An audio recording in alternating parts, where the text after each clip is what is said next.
नमस्कार, मी सुदर्शन सुर्वे आणि तुम्ही पाहत आहात न्यूज डंका। आज आपण एका अशा विषयावर बोलणार आहोत जो फक्त क्रिकेटपुरता मर्यादित नाही। हा विषय आहे सत्तेचा, दबावाचा, धमक्यांचा आणि शेवटी आंतरराष्ट्रीय क्रिकेटमध्ये कोणाचं चालतं आणि कोणाचं चालत नाही याचा। आज बांगलादेश भारताला धमक्या देतोय। आज बांगलादेश म्हणतोय आम्ही भारतात खेळायला येणार नाही। आज बांगलादेशचा सूर असा आहे की जणू भारताला त्यांच्याशिवाय T20 वर्ल्ड कप खेळता येणार नाही। पण खरा प्रश्न असा आहे, बांगलादेश खरंच भारतावर दबाव टाकू शकतो का, की हा केवळ एक अपयशी, हतबल आणि पोकळ बंडाचा प्रयत्न आहे। आणि या सगळ्यांच्या केंद्रस्थानी आहे एकच नाव, मुस्तफिजुर रहमान। मुस्तफिजुर रहमानला IPL मधून काढून टाकण्यात आलं आणि त्यानंतर बांगलादेशच्या राजकीय आणि क्रिकेट वर्तुळातलं वातावरण तापलं।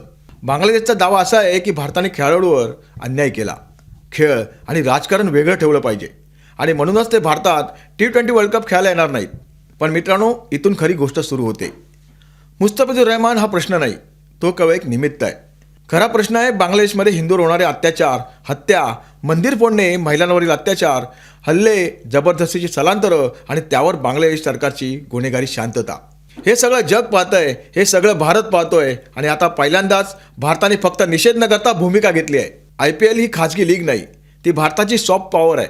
ती जगातील सर्वात मोठी क्रिकेट लीग आहे आणि IPLने स्पष्ट संदेश दिला आहे, मानवी हक्कांवर डोळेझाक करून पैसा कमवता येणार नाही। मुस्तफिजुरला काढून टाकणं म्हणजे बांगलादेशला थेट संदेश होता, आधी घर आवरा मग मैदानात उतरा। याच गोष्टीचा राग बांगलादेशला आला आणि मग सुरू झाल्या धमक्या। आम्ही भारतात येणार नाही, वर्ल्ड कप खेळणार नाही, भारताला आमच्याशिवाय स्पर्धा घेता येणार नाही। पण मित्रांनो, ही धमकी नाही, ही फसलेली आरोळी आहे। कारण T20 वर्ल्ड कप हा बांगलादेशचा कार्यक्रम नाही, तो भारताचा कार्यक्रमही नाही, तो ICCचा कार्यक्रम आहे।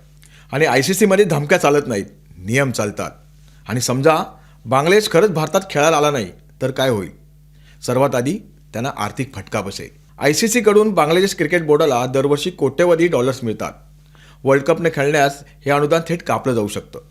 फक्त दंड नाही तर दीर्घकालीन आर्थिक शिक्षा मिळू शकते।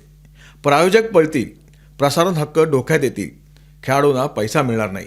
दुसरा फटका, क्रिकेटिंग फटका। वर्ल्ड कप न खेळणारा संघ म्हणजे जागतिक क्रिकेटच्या मुख्य प्रवाहाबाहेर फेकला गेलेला संघ।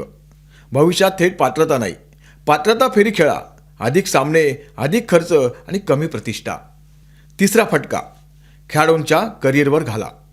आज IPL, BBL, Caribbean league, UAE league या सगळ्या ठिकाणी खेळाडू घेताना एक गोष्ट पाहिली जाते, ICCशी संबंध आहे का?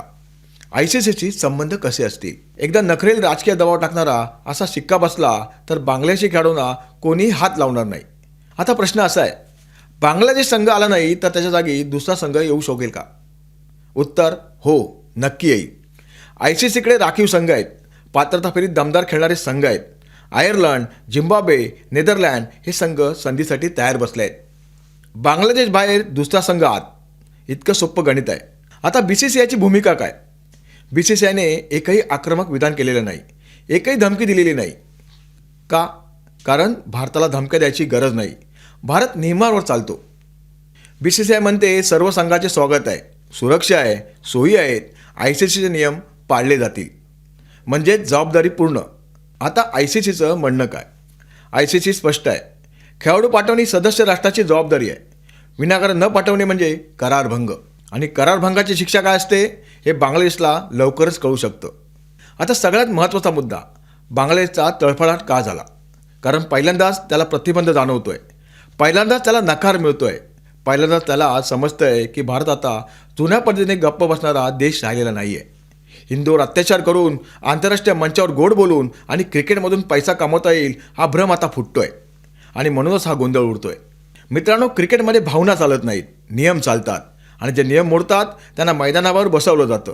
आज बांगलादेश जर भारताला धमकी देत असेल तर उद्या त्यालाच विचारलं जाईल, तुम्ही ICCमध्ये आहेत की बाहेर? भारताचा T20 वर्ल्ड कप बांगलादेशशिवाय होईल, स्टेडियम भरतील, प्रेक्षक येतील, पैसा येईल, पण बांगलादेश जर बाहेर राहिला तर त्याची क्रिकेटमधील जागा रिकामी होईल आणि क्रिकेटमध्ये रिकामी जागा कधीच रिकामी राहत नाही। जर तुम्हाला थेट, निर्भीड आणि वास्तव सांगणारा विश्लेषणात्मक व्हिडिओ आवडला असेल तर लाईक करा, शेअर करा आणि आमच्या न्यूज डंका चॅनलला सबस्क्राईब करायला विसरू नका। धन्यवाद।